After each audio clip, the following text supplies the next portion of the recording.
तरह मिक्स कर लेना जिस तरह मैं बनाया। तो इंशाअल्लाह ताला यह जिहड़ी खुराक है ना मेरे दोस्त वीर, यह जिहड़ी खुराक बहुत ज़्यादा हैवी ताकतवर हैगी है।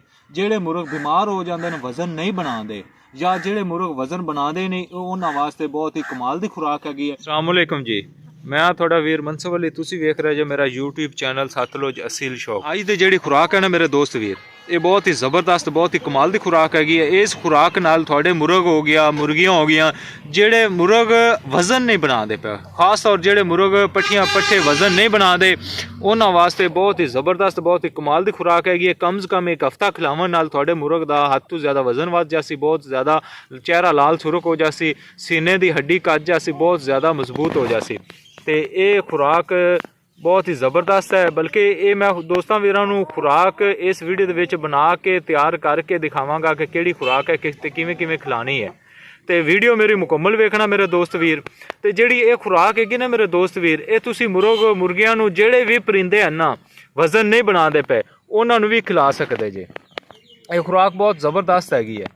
तो इस वजह तो मैं चाहना कि मैं दोस्तों नूं अच्छी तो अच्छी और मुनासिब खुराक दसां। जिहड़े मेरे दोस्त वीर ना शौकीन भरा मेरे जिहड़े खास तौर शौकीन भरा होंदे ना जी, उन्होंने मैं अच्छी तो अच्छी खुराक दसां और मुनासिब रेंज च दसां। तो इस इंदा करके ना मैं जो चीज़ मैं खुद इस्तेमाल करना ना जी, मैं दोस्तों वीरां नूं हमेशा तो वो ही खुराक दसना जिहड़ी मैं खुद इस्तेमाल करनी होंदी, ए दसना। तो ए मेरे दोस्त वीर मेरे मुर्ग दा शौक करो। ए प्योर पाकिस्तानी कालियां चू हैगा ते पीलियां ते कालियां दा पीलियां दा क्रॉस है, ज़्यादातर कालियां चू है। तो इनका शौक करो प्योर पाकिस्तानी, कम से कम इनकी 5 साल उम्र हैगी। तो मेरा बचेल मुर्ग है तो बहुत ही ज़बरदस्त बहुत ही कमाल का शौक है। अगर दोस्तों वीरां मेरे परिंदे का शौक परिंदे अच्छे लगे तो कमेंट ज़रूर दसना। हमेशा तो मैं दोस्तों वीरां वो चीज़ दसनी होंदी जिहड़ी मैं खुद आजमावां, बल्कि खुद अपने परिंदे च आजमाई हुई होवे, जेहड़े परिंदे ते आजमाई होवे जेहड़े कम करन खुराक वही चीज़ दसो तो दोस्तों वीरां फ़ायदा होंदा। तो दोस्त वीर अच्छे लफ्ज़ां नाल याद भी करते हैं। तो मेरी कोशिश होंदी कि हर वीडियो दे विच अच्छे तो अच्छा नुस्खा मैं दोस्तों वीरां दसां, क्योंकि दोस्त वीर मेरे जेड़े भी होंदे ना दोस्त शौकीन भरा होंदे, अगर चीज़ खर्चा कर लेंदे अगर वो फायदा ना होवे खुराक दा तो फिर वो मुनासिब नहीं होंदा, फिर वो अच्छे लफ्ज़ां नाल याद नहीं करते। तो मेरी ख्वाहिश होंदी है कि मैं इंशाअल्लाह ताला दोस्तों वीरां नूं अच्छी तो अच्छी वीडियो बना के ते दिखावां। तो इंशाअल्लाह ताला हुण दोस्तों वीरां दा टाइम वेस्ट नहीं करने है। तो मैं दोस्तों वीरां नूं ना खुराक बना के बकायदा तैयार करके दिखाना कि की चीज़ां हैं तो किस किस तरह ये खिलानी है। मॉल देखते पे जे ना माशाल्लाह मेरा मॉल ओपन है तो माशाल्लाह जहाँ परिंदे बहुत ज़्यादा खुश रहते हैं इस मॉल देख लो सब्ज़ा खाते फिरते हैं तो माशाल्लाह बहुत ज़्यादा खुश है लगा।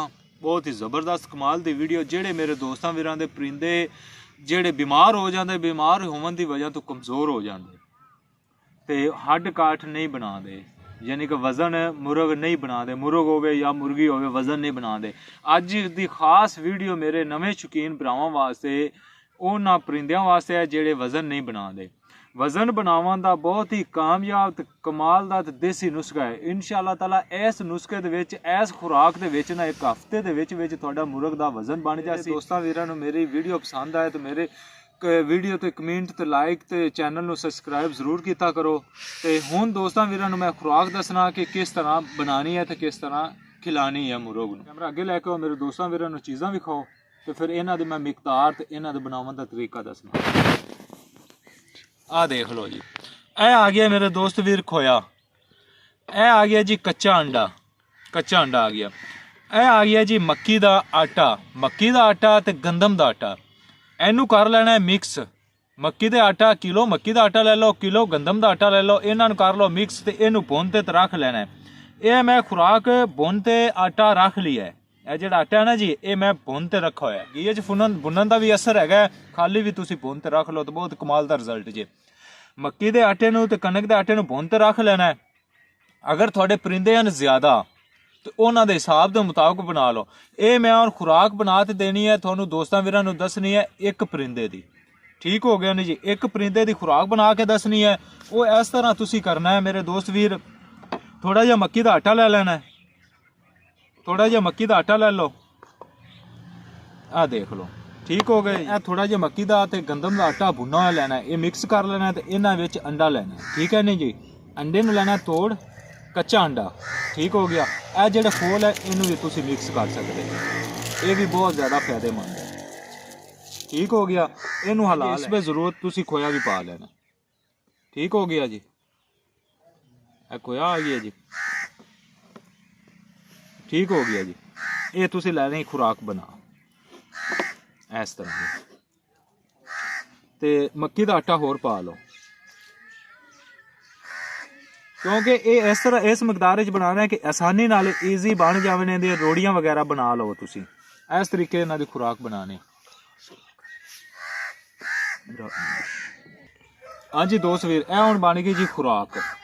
बाज़ औकात मेरे दोस्तां वीरां नूं खोया नहीं भी मिलता, ठीक है ना, लाजमी नहीं कि तुसी खोया पाना है, नहीं मिलता तो तुसी इसमें ज़रूरत दुध पा लो, कच्चा अंडा, दुध, मक्की दा आटा ते कनक दा आटा भुना होया, ये तुसी रोड इस तरह मिक्स कर लेना जिस तरह मैं बनाया।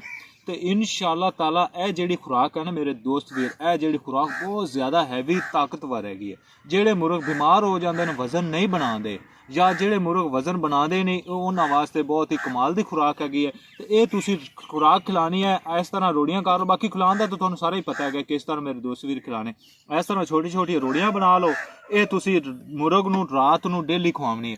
ये कम से कम तुसी 15 दिन खुराक खिला सो तो इंशाअल्लाह ताला तुहाडा मुर्ग अल्लाह दे फजलो करम दे नाल सेहतमंद हद तो ज़्यादा मजबूत हो जासी, ठीक है ना। ये खुराक बहुत ही ताकतवर तो बहुत ही कमाल दी ते बहुत ही ज़बरदस्त खुराक है। मेरा एक मुर्ग है जिहड़ा हड्ड काठ नहीं बनाता पे, तो मैं उन्हां दी खुराक तैयार करनी है, तो मैं आख्या चल नाल दोस्तां वीरां नूं भी खुराक तैयार करके ते बना के ते दस देना। दोस्त वीर ए जिहड़ी खुराक है मैं खुद अजमाना खुद दी, आ देखो ना जिन्ना आटा है, ए खुराक देखो ना, आटा मैं भुन के ते रख लिया, ये मैं डेली उस मुर्ग नूं खिलानी है। यानी कि मेरे खुराक तैयार वीडियो बना के देवन ये मकसद होंदा है कि जेड़े मैं खुद इस्तेमाल करना चीज़ां मैं वो ही दोस्तों दसना है। बाज़ औकात दोस्त होंदे थोड़ी जी इन्ना को मिक्स लिया आटा लिया ए चीज़ लिए वीडियो बना दी, नहीं मैं ये खुद तैयार करनी, मैं खुद बनानी, तो मैं इस वजह तो दोस्तों वीरां नूं शेयर करनी। तो यह मेरी खुराक बहुत ज़बरदस्त जी आजमाई हुई जे, तो इंशाअल्लाह ताला एक हफ्ते दे विच तुहाडे मुर्ग दा रंग लाल सुरख हो जासी, हड्ड काठ हद तो ज़्यादा मजबूत हो जासी, वजन भी बहुत ज़्यादा बना जासी। अगर दोस्तों वीरां नूं मेरी हुण वीडियो अच्छी लगे, मेरे चैनल नूं लाइक ते सबसक्राइब जरूर करो। तो दोस्तों वीरां तो अज दी वीडियो ते मैं इजाज़त चाहांगा। अस्सलामु अलैकुम, अल्लाह हाफिज़।